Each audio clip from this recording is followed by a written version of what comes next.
Hi friends, అందరికీ నమస్తే. మనం ఏదైనా సాధించాలంటే ఏదో ఒక పని చేయాలి. ఒకరోజు ఒక యువకుడు ఒక మహాసాధువు దగ్గరికి వెళ్ళాడు. తనకు కష్టాలు తీరాలి, ధన ప్రాప్తి జరగాలి అని కోరుకున్నాడు. మహాసాధువు మంత్రోపదేశం చేసి, నువ్వు ఇంటికి వెళ్లేసరికి నీకు ధన ప్రాప్తి లభిస్తుంది పొమ్మన్నాడు.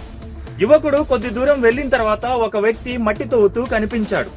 అయ్యా, నేను మట్టి చాలా సేపు నుంచి తవ్వుతున్నాను, నాకు కొంచెం సాయం చేయండి. 2 అడుగులు తవ్వితే మనకిక్కడ ధనం లభిస్తుంది, అందులో ఒక వాటా నీకు ఇస్తానని చెప్పాడు. యువకుడు చిరునవ్వు నవ్వి, నాకు ఇంటికి వెళ్లేసరికి ధనం లభిస్తూ ఉంది, నేను ఇక్కడ సమయం వృధా చేయదలుచుకోలేదు. అక్కడి నుండి బయలుదేరాడు.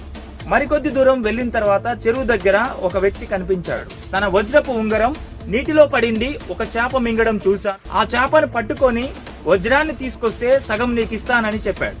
అది విన్న యువకుడు మట్టి తవ్వే వ్యక్తికి ఏ సమాధానం చెప్పాడో అదే సమాధానం ఇక్కడ చెప్పాడు. తిరిగి తన ఇంటికి చేరుకున్నాడు. చీకటి పడింది, ధన ప్రాప్తి జరగలేదు. ఎందుకు అని ఆలోచించాడు. మార్గ మధ్యలో మట్టి తవ్వే వ్యక్తి ఇచ్చినటువంటి అవకాశం, ఆ తర్వాత చెరువు దగ్గర మరొక వ్యక్తి ఇచ్చినటువంటి అవకాశాలు రెండూ నేను చేజార్చుకున్నానని బాధపడ్డాడు. ఫ్రెండ్స్, మన నిత్య జీవితంలో కూడా అవకాశాలు భగవంతుడు మనకి ఇస్తూ ఉంటాడు. వాటిని అందుకోవాలి, మనం అనుకున్నది సాధించుకోవాలి. కొద్ది మందికి అవకాశాలు అందకపోయినా బతుకుబండిని సాగిస్తూ ముందుకు సాగాలి. అవకాశాలు అందకపోయినా పకుని పయనం అనుక్షణం నీలో జరగ